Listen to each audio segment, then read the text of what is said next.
Bwana William, mambo vipi? Bwana, tunamshukuru Mwenyezi Mungu, kumekucha kama ambavyo unaona.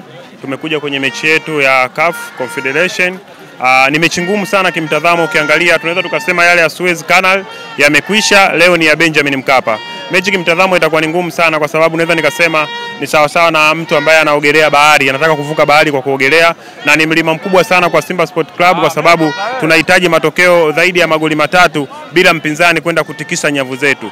Kwa moja kwa moja unapoenda kushambulia pia lazima uwe unaweka na tahadhari, kwa sababu ni timu ambayo unaona moja kwa moja imetangulia mbele kwa hatua mbili, kwa hiyo inakuwa inajua nini ambacho inaenda kufanya. Mchezo ambao ilicheza kule kwao Misri tofauti kabisa na mchezo ambao itaenda kucheza hapa, lakini sisi tunaamini kupitia kocha wetu ameona yale mapungufu ambako yapo kwenye stafu nzima ya ushambuliaji. Wakina Lionel Ateba siku ile walikosa ukatili na stafu nzima ya ulinzi, kwa sababu tumeruhusu magoli mengi. Moja kwa moja matokeo yale unaweza kumtwisha dhigo la lawama magoli kipa, lakini unaangalia kwa striker wako ambao hawakuweza kwenda kuscore. Nadhani wamerudi kwenye uwanja wa mazoezi, wameyatumia vizuri yale mapungufu leo. Inshallah kwa uwezo Mwenyezi Mungu tutapata matokeo. Bwana, nje ya uwanja tayari mmeshamaliza kazi yenu, kwa maana nyomi ni kubwa kweli kweli, mashabiki mmejitokeza kwa wingi. Pengine kwa upande wenu hii inakuwa ni deni sasa kwa wachezaji. Unawaambia nini wachezaji kwenye mchezo huu wa leo?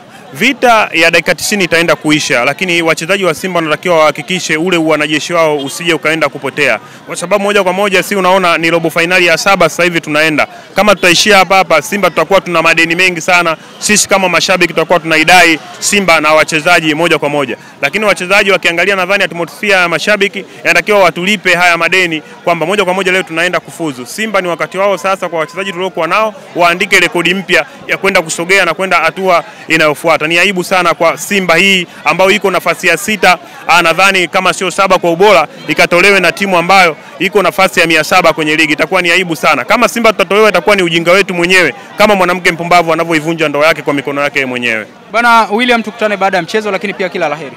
Shukrani sana, tunavuka.